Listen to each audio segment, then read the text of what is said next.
Ama Türkiye'den medya ne yazık ki sınıfta kaldı. Handing over unprecedented executive power to one man. When Turkish President Recep Tayyip Erdogan delivered his re-election victory speech last week, he spoke of one nation, one flag, one state. He could have taken that a bit further and talked about one media and one voice, his own, because that's the way the campaign was covered. The main state-owned TV channel, TRT, acted as if it were state-run. For every minute of coverage it gave Erdogan's main rival, it gave the president 10. And privately owned broadcasters weren't much better. Since coming to power in 2003, Erdogan has overseen a restructuring of Turkey's media space. Media conglomerates that failed to support Erdogan have been sold off to allies who will. Hundreds of journalists have been jailed. Hundreds more media outlets have been shut down, accused of terrorism. A lot was riding on this election, and as the victor, Erdogan is set to take up sweeping new powers that he says will help him put Turkey's economy back on track. His critics, however, say he now has carte blanche to further silence dissent. Our starting point this week is the capital, Ankara.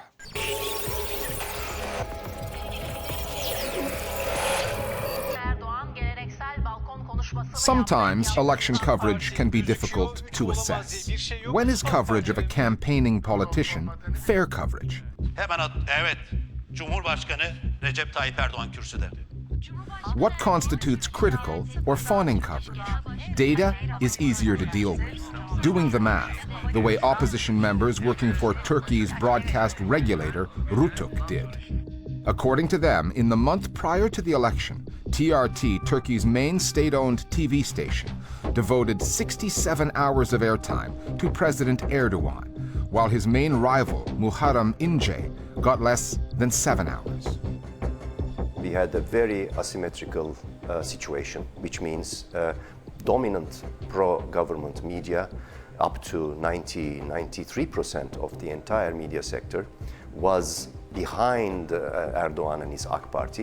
Efendim İstanbul Yenikapı'da şu esnada tarihi anlar yaşanıyor. AK Parti Büyük İstanbul mitingi gerçekleştiriliyor ve Cumhurbaşkanı Erdoğan Turkish'i ziyaret etti. Cumhurbaşkanı Recep Tayyip Erdoğan Türkiye'ye seslendi. Türkiye seçmenine seslendi. Demokrasi zaferi, demokrasi bayramı. TRT, being a state broadcaster, issued day after day Erdogan propaganda. It's the nature of the beast. If you're the president of a country, not only you're campaigning, you're also running the country, you're also holding meetings, you're also talking to people, you're also having high-level diplomats come and talk to you, or presidents from other countries come and talk to you, so you are more in the news anyway. Muharrem Ince was not much in the news before he became a candidate.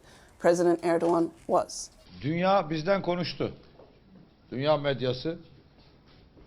Sokaklar, meydanlar coştu. Ama Türkiye'den medya ne yazık ki sınıfta kaldı. Everybody loves to just put the blame on the media because Ince said the media has failed. Okay, it's true, but also this is not news. It didn't start with his candidacy. It was like that for a long time, and maybe opposition leaders should also ask themselves, how did we get here? The process has been gradual, the pattern unmistakable. Over the years, Tayyip Erdogan and his AK party have made headlines by arresting dozens of journalists and shutting down scores of news outlets, an approach that hit its peak after the failed coup of 2016. Other developments, such as the gradual transformation of the Turkish media landscape through ownership changes, have been less dramatic, but just as consequential. Media companies deemed hostile by Erdogan have ended up selling their holdings to the government's supporters. The Doğan Group is just the latest example of that.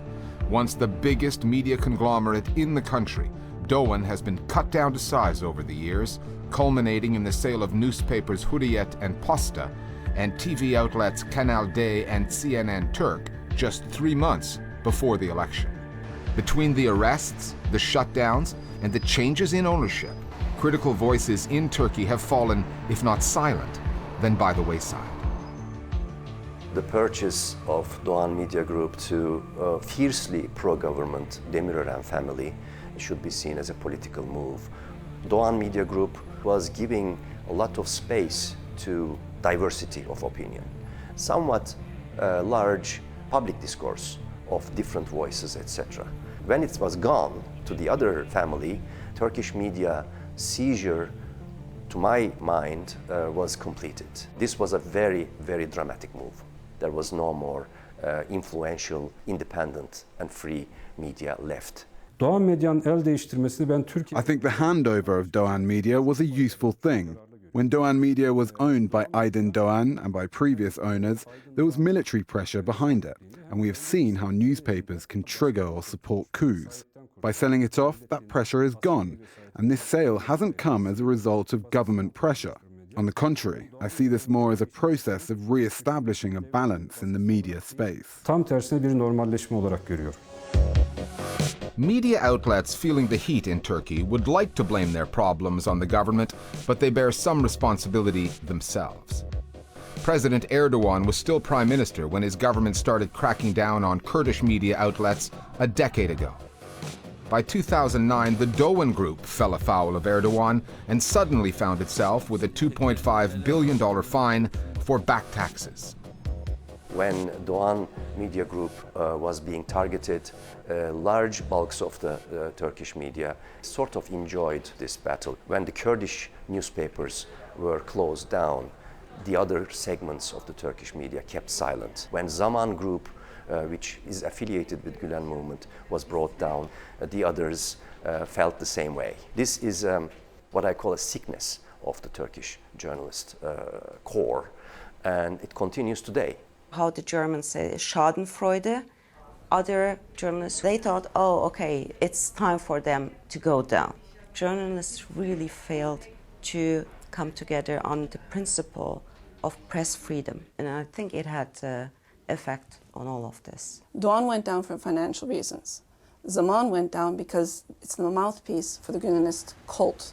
I don't think any media outlets have been closed down for speaking out against AK Party or speaking out against Erdogan. They've been closed down because they're means of terrorist propaganda, whether it be PKK, whether it be the Gülenist cult movement, or any other terrorist activities.